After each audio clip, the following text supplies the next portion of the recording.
The rift in the main opposition People's Democratic Party could grow wider amid reports that a group of 5 governors could drop the party's presidential candidate and support one of his 2 main opponents. The 5 aggrieved governors are calling on the national chairman, Iyorchia Ayu, to resign. They've been meeting in London to finalize their plans to leave Atiku for either the Labour Party's Peter Obi or the APC's Bola Tinubu.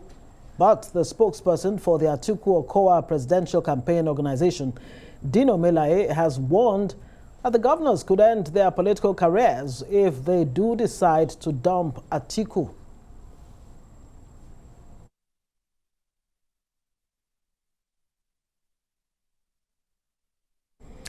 Well, the spokesperson for the PDP Presidential Campaign Council, Dino Melaye, joins us now. Thank you very much for joining us on News Night. Good to see you again.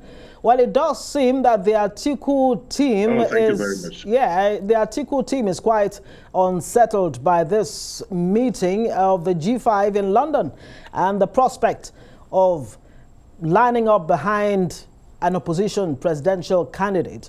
And you have threatened that they might just be putting paid to their political career. Why? Anyway, I want to start by saying that there's nothing happening in London that has not happened before. This group of 5 have gone to London more than once. This is not the first time. And I want to say categorically that there's no jittery in the Atiku camp. There's no fear. There's no anxiety. These meetings have been taking place in and outside of this country. I mean, they've gone from London to Spain. And even after all those meetings, we have not derailed in our campaign programs. We have not derailed in our campaign timetable. Everything concerning the Atiku Okowa campaign has been going on well. And even after this London meeting, it will still continue to go well.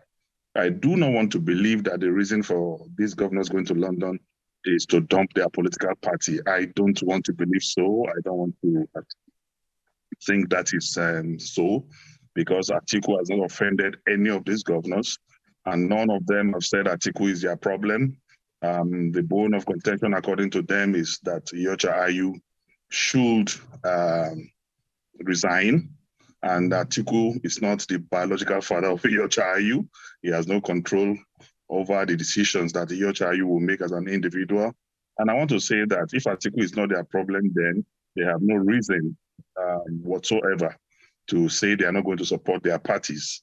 But I made that statement that if they fail to support the presidential candidate of their party and they themselves are running elections, then they should begin to celebrate their political obituary. Because every part of this country, including their various states, candidates and party faithfuls, even APC members, have decided that they are going to vote the winning team, and that is their Atiku Okowa tickets. And if any of them, I mean, about 3 of them are interested in going to the Senate, and Governor Seyi Makinde wants to return for a second term, all under the umbrella of the PDP. So I do not know what diabolical means they will use in trying to dump the presidential candidate of their party and then advocating for another presidential candidate outside their party. That would be a new trend in politics globally. So my advice is that they don't trend that way, because if they do, I want to say politically, they will be like a dying horse doing the last kick.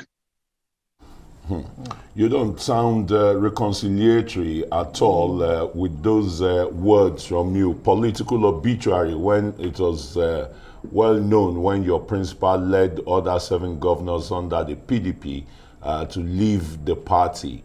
What is so difficult in sacrificing one man for the general interest of the party? 5 governors, 5 states against one man? Mm-hmm. I would like to correct you that it's a different scenario.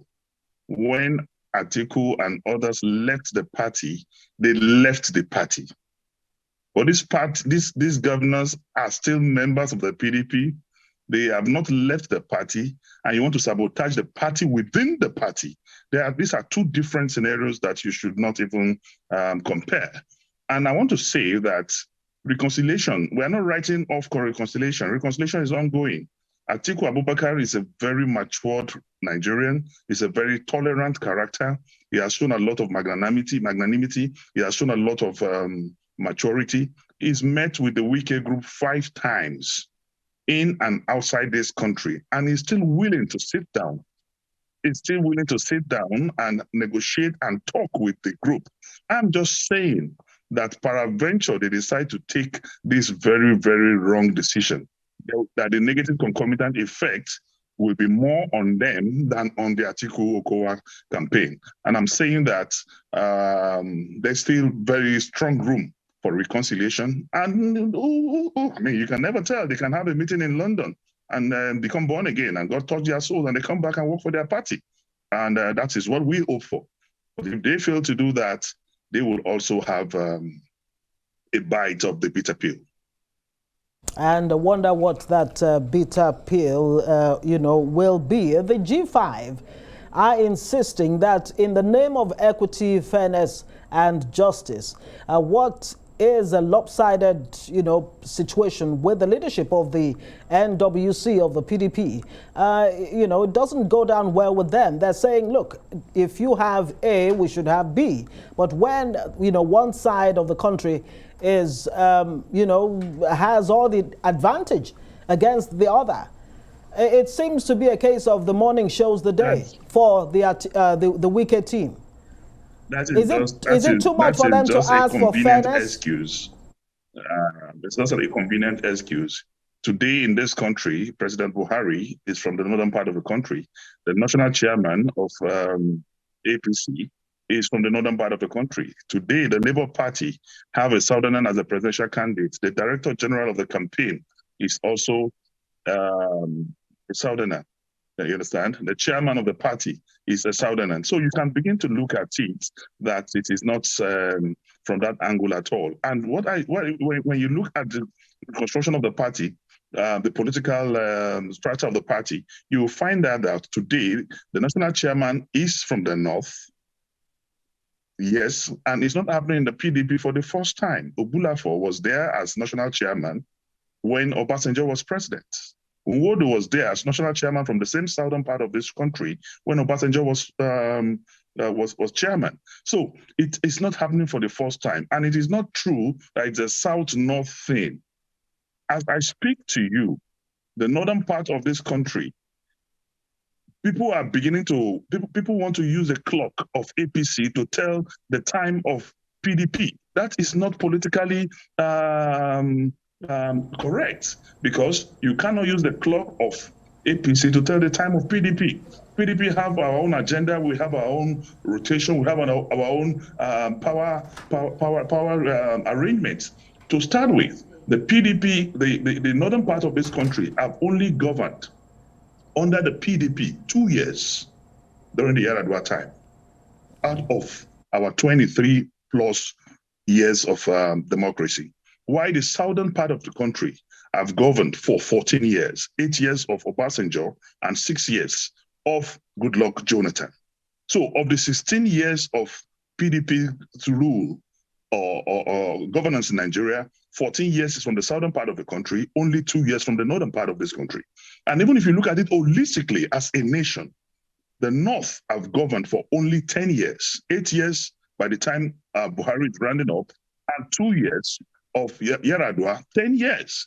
And if you look at it the other way, 8 years of Obasanjo and 6 years of Jonathan, the southern part of this country have governed for 14 years. So the argument of it is time of the South or time in the PDP is absolutely not correct. It is a very myopic, porous, parochial, and intellectually stagnant approach to democracy and governance. But that is not even the issue. The issue is that election held, primary held, under a very transparent atmosphere. Atiku Abubakar emerged as the candidate, and it is only morally right for every one of us is to hear some Wike saying that he did not know that Ayu is from the north. When all right, Senator Dino Melaye, I know if we give you all the time, you'll go on and on and on and situate the position. But thanks so very much for joining us on Newsnight and stating the position as the presidential spokesperson of Atiku Abubakar and the G5.